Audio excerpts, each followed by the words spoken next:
नमस्ते दोस्तों, स्वागत करते हैं आपका हमारे YouTube चैनल स्टडी चैलेंज पर। आज की वीडियो में हम बात करेंगे राजस्थान की प्रमुख लोक देवियों के बारे में। इससे पहले हमने राजस्थान के प्रमुख लोक देवताओं पर वीडियो डाल रखा है, तो आपने यदि वो नहीं देखा है तो उसे भी देख लीजिए। आज की वीडियो में हम बात करेंगे राजस्थान की प्रमुख लोक देवियों के बारे में, जहाँ से कि राजस्थान की प्रतियोगी परीक्षाओं में बार बार प्रश्न पूछे जाते हैं। तो चलिए शुरू करते हैं आज का वीडियो। संपूर्ण राजस्थान में लोक देवियों को दुर्गा व शक्ति का अवतार मानकर इनकी पूजा की जाती है। कई लोक देवियां राजस्थान के राजवंशों की कुल देवियों के रूप में प्रतिष्ठित रही हैं। शासक युद्ध में प्रस्थान करने से पूर्व एवं युद्ध से लौटने पर इनकी पूजा करते थे। लोक देवियों के संबंध में अनेक चमत्कार एवं किस्से आज भी जनमानस को रोमांचित करते हैं। नवरात्रों के अवसर पर लोक देवियों के स्थानों पर मेलों का आयोजन होता है और श्रद्धालुओं का तांता लगा रहता है। सबसे पहले हम बात करेंगे केला देवी की। तो केला देवी करौली के यादव वंश की कुल देवी हैं। इस क्षेत्र के मीणा व गुर्जरों की भी यह इष्ट देवी हैं। पौराणिक कथाओं के अनुसार मथुरा के शासक कंस ने वासुदेव और देवकी की जिस कन्या को पत्थर पर पटक कर मारने का प्रयास किया था, वही नवजात कन्या केला देवी के रूप में प्रकट हुई। ऐसी भी कथा प्रसिद्ध है कि त्रिकूट पर्वत के आसपास के लोग नरकासुर नामक राक्षस के अत्याचारों से उत्पीड़ित थे। केला देवी ने काली का रूप धारण करके इसी स्थान पर नरकासुर का वध किया था। इसके बाद यहाँ के लोग केला देवी की पूजा करने लगे। त्रिकूट पर्वत की घाटी में करौली से 24 किलोमीटर दूर केला देवी का मंदिर अवस्थित है। मुख्य मंदिर संगमरमर का बना हुआ है। चैत्र शुक्ल अष्टमी को यहाँ भव्य मेला लगता है। मेले में लाखों की संख्या में श्रद्धालु भाग लेते हैं। इस दौरान लांगुरिया गीतों की स्वर लहरी से आसपास का क्षेत्र गुंजायमान रहता है। करौली के महाराजा गोपाल सिंह ने केला देवी के मंदिर का नया भवन बनवाया। आगरा, सवाई माधोपुर, हिंडौन, करौली आदि क्षेत्रों के लोग केला देवी के प्रति बड़ी आस्था रखते हैं। केला देवी के बाद बात करते हैं करणी माता की। बीकानेर के राठौड़ों की कुलदेवी करणी माता के संबंध में अनेक चमत्कार प्रसिद्ध हैं। 5 वर्ष की आयु में ही इन्होंने अपनी बुआ की टेढ़ी उंगली को ठीक कर दिया था। सांप काटने से इनके पिता की मृत्यु होने पर उन्हें जीवित कर दिया था। असंख्य चूहों की उपस्थिति और संपूर्ण भारत में प्लेग फैलने पर भी मथानिया गांव इस बीमारी से बचा रहा। यहाँ कभी ओले नहीं गिरे और न ही आग लगने से कोई घर जला। करणी माता चारणी देवी भी कहलाती हैं। इनका जन्म मेहाजी एवं देवलबाई के यहाँ 1387 ईस्वी में हुआ। ये विवाहिता थी मगर आजीवन ब्रह्मचर्य का व्रत निभाया। इनका मंदिर बीकानेर जिले की नौखा तहसील के देशनोक गांव में स्थित है। देशनोक की स्थापना 1419 ईस्वी में करणी माता ने ही की थी। यह भी मान्यता है कि बीकानेर के संस्थापक राव बीका ने करणी माता की कृपा से ही राठौड़ राज्य स्थापित किया था। करणी माता के मंदिर में चारों ओर चूहे घूमते हुए दिखाई देते हैं, इसलिए यह चूहों के मंदिर के नाम से भी विख्यात है। सफेद चूहों को यहाँ काबा कहा जाता है। मंदिर में सफेद चूहे का दिखाई देना भाग्योदय का संकेत माना जाता है। करणी माता की पूजा सामान्य रूप से सभी जातियों के लोग करते हैं, मगर चारणों एवं राजपूतों में इनकी अधिक मान्यता है। माता का मंदिर स्थापत्य कला की दृष्टि से श्रेष्ठ है। मंदिर का विशाल सिंह द्वार संगमरमर की बारीक कारीगरी, उत्कीर्ण मूर्तियों एवं कलात्मक अलंकरणों के कारण भव्य लगता है। अलवर के महाराजा बख्तावर सिंह, बीकानेर के शासक सूरत सिंह, डूंगर सिंह, गंगा सिंह ने मंदिर की भव्यता बढ़ाने के लिए कई कार्य करवाए। चैत्र एवं आश्विन माह की नवरात्र में करणी माता के मंदिर में विशाल मेले आयोजित होते हैं। यहाँ सावन भादो कढ़ाई मौजूद है। अब बात करते हैं नागणेची माता की। नागणेची देवी राठौड़ों की कुलदेवी है। राव धूहड़ के शासनकाल में लुम्ब नामक एक ब्राह्मण कन्नौज से राठौड़ों की कुलदेवी चक्रेश्वरी देवी की मूर्ति लेकर मारवाड़ आया, जिसे धूहड़ ने नागाना गांव में स्थापित किया। ख्यातों में उल्लेख है कि इस देवी ने राव धूहड़ को नागिन के रूप में दर्शन दिए, इसलिए यह नागणेची के नाम से प्रसिद्ध हुई। जोधपुर राज्य की ख्यात के अनुसार आस्थान के उत्तराधिकारी धूहड़ ने कर्नाटक से चक्रेश्वरी देवी की मूर्ति लाकर नागाना गांव में स्थापित की, जो बाद में नागणेची के नाम से प्रसिद्ध हुई। नागौर दुर्ग में भी नागणेची की प्रतिमा स्थापित है। राव बीका ने बीकानेर के निकट 18 भुजाओं वाली नागणेची देवी की प्रतिमा भी स्थापित की है। फिर बात करते हैं जीण माता की। तो सीकर जिले के रेवासा गांव के समीप हर्ष की पहाड़ी पर 3 दिशाओं से पर्वत श्रृंखलाओं से घिरा हुआ जीण माता का भव्य और प्राचीन मंदिर स्थित है। जीण माता की अष्टभुजी प्रतिमा के समक्ष घी एवं तेल के 2 अखंड दीपक जलते रहते हैं। माना जाता है कि पहले इन दीपकों की व्यवस्था अजमेर के चौहान वंश और बाद में जयपुर राज्य द्वारा की जाने लगी। जीण माता के संबंध में जनश्रुति है कि जीण एवं हर्ष नामक भाई बहन ने यहाँ कठोर तपस्या की। उनकी तपस्या से प्रसन्न होकर देवी ने जीण को देवी के रूप में पूजी जाने का आशीर्वाद दिया। जीण माता चौहान कुल की इष्ट देवी रही है। चैत्र एवं आश्विन माह के नवरात्रों में यहाँ मेला लगता है। राजस्थानी लोक साहित्य में जीण माता का गीत सबसे लंबा है, जिसे कनफटे जोगी डमरू एवं सारंगी के साथ करुण रस में गाते हैं। इनके बाद बात करते हैं शीतला माता की।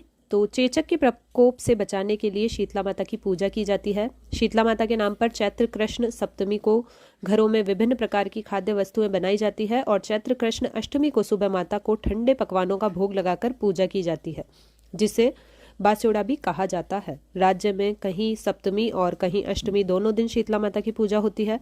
जयपुर जिले की चाकसू तहसील में शील की डूंगरी गांव में पहाड़ पर शीतला माता का मंदिर स्थित है, जहां चैत्र कृष्ण अष्टमी को भव्य मेला लगता है।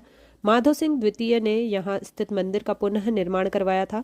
मंदिर में माता की अनगढ़ मूर्तियां हैं, जिन पर दाने निकले हुए हैं। 108 सीढ़ियां चढ़कर श्रद्धालु शीतला माता के दर्शन कर पाते हैं। मेले में दूर दराज के ग्रामीण रंगीन कपड़ों में सजे धजे अपनी सुसज्जित बैलगाड़ियों से आते हैं, इसलिए इस मेले को बैलगाड़ी मेले के नाम से भी जाना जाता है। इनके बाद बात करते हैं सकराय माता की।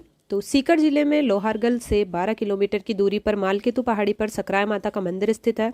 डॉक्टर गौरी शंकर हीराचंद ओझा के अनुसार इस मंदिर का नाम शंकर देवी था, जिसको लोग सकराय माता कहते हैं।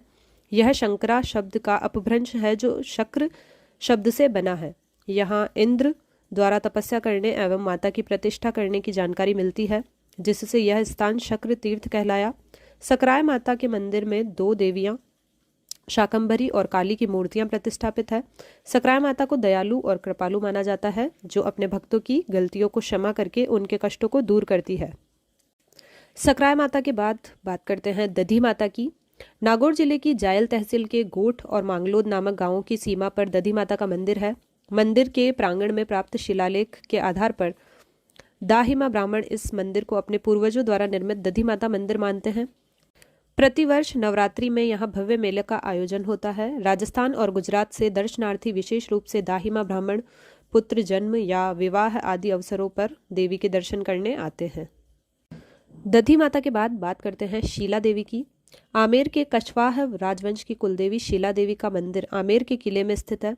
जयपुर के महाराजा मान सिंह प्रथम शीला देवी की प्रतिमा पूर्वी बंगाल से लाए थे और अपने प्रासाद के चौक में ही प्रतिष्ठापित की। वर्तमान मंदिर का निर्माण सवाई मान सिंह द्वितीय ने करवाया था। मंदिर के कपाट चांदी के बने हुए हैं, जिन पर विद्या देवियों व नव दुर्गा का चित्रण है। राज परिवार की कुलदेवी होने से सर्वप्रथम राज परिवार के पूजा संपन्न करने के बाद ही जन सामान्य के लिए मंदिर के द्वार खुलते हैं। जयपुर वंशावली में उल्लेख मिलता है कि शीला देवी की यह प्रतिमा बंगाल में राजा केदार के यहाँ पूजांतर्गत थी और इस संबंध में किंवदंती थी कि जहां यह प्रतिमा पूजित होती है उसे कोई जीत नहीं सकता। अतः महाराजा मान सिंह राजा केदार से यह प्रतिमा लेकर आए थे। नवरात्रि में यहाँ षष्ठी व अष्टमी पर मेले का विशेष आयोजन होता है। अब बात करते हैं आशापुरा देवी की। जालौर के चौहान शासकों की कुलदेवी आशापुरा देवी को आशापूर्ण करने वाली देवी माना जाता है। जालौर जिले के मोदरा में आशापुरा माता मंदिर के प्रांगण में कदम्ब वृक्ष भी लोगों की श्रद्धा के केंद्र है। चौहानों के साथ ही कई अन्य जातियां भी आशापुरा देवी को अपनी कुलदेवी मानती है। होली के तीसरे दिन आयोजित होने वाले मेले में भाग लेने के लिए हजारों श्रद्धालु देश के विभिन्न भागों से पहुंचते हैं।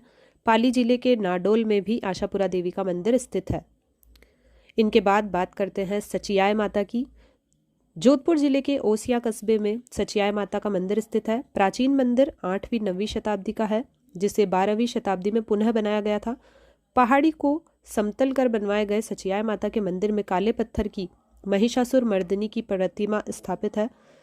मंदिर के कोनों में विष्णु, शिव, सूर्य, गणेश जी के छोटे छोटे मंदिर हैं, जो स्थापत्य शिल्प की दृष्टि से उत्कृष्ट हैं। सचियाय माता को ओसवालों की कुलदेवी माना जाता है। इनके बाद बात करते हैं रानी सती की। झुंझुनू की रानी सती को भी देवी के रूप में पूजा जाता है। रानी सती का मूल नाम नारायणी बाई था, जो अपने पति तनधन दास की हिसार नवाब के सैनिकों द्वारा हत्या किए जाने के बाद उन सैनिकों को मौत के घाट उतारने के बाद अपने पति की देह के साथ सती हो गई थी। झुंझुनू नगर में रानी सती का विशाल मंदिर बना हुआ है। रानी सती दादी जी के नाम से भी विख्यात है। भाद्रपद कृष्ण अमावस्या को यहाँ विशाल मेले का आयोजन किया जाता है। अब प्रदेश में सती पूजन एवं उनके महिमा मंडन पर रोक लगा दी गई है। रानी सती के बाद बात करते हैं स्वांगिया माता की। स्वांगिया माता जैसलमेर के भाटियों की कुलदेवी है। जैसलमेर राज्य के राज चिन्ह में मुड़ा हुआ भाला इनके हाथ में दिखाया गया है। जैसलमेर दुर्ग के महल में स्वांगिया माता का मंदिर है। मारोट लोद्रवा आदि जगहों पर स्वांगिया देवी की प्रतिमाएं हैं। इनके बाद बात करते हैं आई माता की। सिरवी जाति के क्षत्रियों की कुलदेवी आई माता का समाधि स्थल बिलाड़ा में है, जिसे बडेर कहते हैं। इनके पिता बीका डाभी मालवा के सुल्तान द्वारा इन पर बुरी दृष्टि रखने के कारण मालवा छोड़कर मारवाड़ आ गए। आई रेदास की शिष्या बन गई और अपनी तपस्या के बल पर बिलाड़ा में परम ज्योति में विलीन हो गई। प्रत्येक महीने की शुक्ल द्वितीया को इनकी विशेष पूजा होती है। इनके बाद बात करते हैं आवड़ माता की।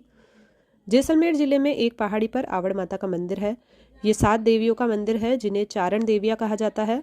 आवड़ माता को तेमड़ताई भी कहा जाता है। अब बात करते हैं नारायणी माता की। नारायणी माता नाई जाति की कुलदेवी है। इनका मंदिर अलवर जिले की राजगढ़ तहसील में बरबा डूंगरी की तलहटी में स्थित है, जो सभी वर्गों एवं संप्रदायों की श्रद्धा का केंद्र है। 11वीं शताब्दी का प्रतिहार शैली में निर्मित मंदिर स्थापत्य एवं पुरातात्विक दृष्टि से भी महत्व रखता है। नाई जाति के लोग यहाँ जात, जडूले, सवामणि आदि के लिए आते हैं। इनके बाद बात करते हैं पथवारी माता की। तीर्थ यात्रा पर जाते समय और वापस लौटते समय सबसे पहले पथवारी माता की पूजा की जाती है। पथवारी गांव से बाहर जाने वाले मार्ग पर स्थापित की जाती है।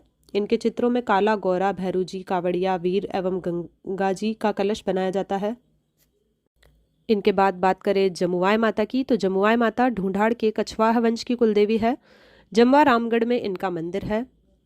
फिर बात करते हैं छीक माता की। छीक माता की पूजा माघ शुक्ल सप्तमी को की जाती है। जयपुर के गोपाल जी के रास्ते में छीक माता का मंदिर बना हुआ है। इनके बाद बात करते हैं सुगाली माता की। तो आवा के किले के मंदिर में 54 भुजाओं तथा 10 सिर वाली सुगाली माता प्रतिष्ठापित थी। इसे 1857 के क्रांतिकारियों की प्रेरक देवी के रूप में माना जाता है। आवा की क्रांति के पश्चात इस मूर्ति को अजमेर ले गए। वर्तमान में यह पाली स्थित बांगड़ संग्रहालय में स्थित है। इनके बाद बात करें बड़ली माता की, तो चित्तौड़गढ़ जिले में छीपों के आकोला से बेड़च नदी के तट पर बड़ली माता का मंदिर है। मान्यता है कि माता की तांती बांधने से बीमार व्यक्ति ठीक हो जाता है। नवरात्रों में यहाँ श्रद्धालुओं की भीड़ लगी रहती है। इनके बाद बात करें भदाना माता की, तो कोटा से 5 किलोमीटर दूर भदाना नामक स्थान पर मूठ यानी कि तांत्रिक क्रिया से बचाने वाली भदाना माता का मंदिर है। जन आस्था का यह स्थान श्रद्धालुओं से भरा रहता है। इनके बाद बात करें बाण माता की, तो बाण माता मेवाड़ के सिसोदिया राजवंश की कुलदेवी है। चित्तौड़गढ़ दुर्ग में बाण माता का प्रसिद्ध मंदिर बना हुआ है। अब बात करते हैं तनौट माता की, तो जैसलमेर के तनौट में तनौटिया माता का मंदिर युद्ध देवी के मंदिर के नाम से विख्यात है। तनौट माता को हिंगलाज माता का रूप माना जाता है। हिंगलाज माता का शक्तिपीठ पाकिस्तान के बलूचिस्तान प्रांत में स्थित है। जैसलमेर के भाटी राजवंश द्वारा तनौट में माता का मंदिर बनवाया गया। 1965 के भारत पाक युद्ध के दौरान अप्रत्यक्ष रूप से माता द्वारा भारतीय सैनिकों की मदद करने की कहानी प्रसिद्ध है। राज्य में सेना के जवान इस देवी को पूजते हैं। मंदिर की आरती व देखरेख का कार्य बीएसएफ करती है। तनौट माता को थार की वैष्णो देवी भी कहा जाता है। तो ये थी राजस्थान की प्रमुख लोक देवियाँ, जहाँ से कि राजस्थान की प्रतियोगी परीक्षाओं में बार बार प्रश्न पूछे जाते हैं। तो इसी तरह की जानकारी और स्टडी से रिलेटेड वीडियोस के लिए हमारे चैनल स्टडी चैलेंज को सब्सक्राइब कर लीजिए। वीडियोस पसंद आते तो लाइक कीजिए। मिलेंगे नेक्स्ट वीडियो में, तब तक के लिए जय हिंद, जय भारत।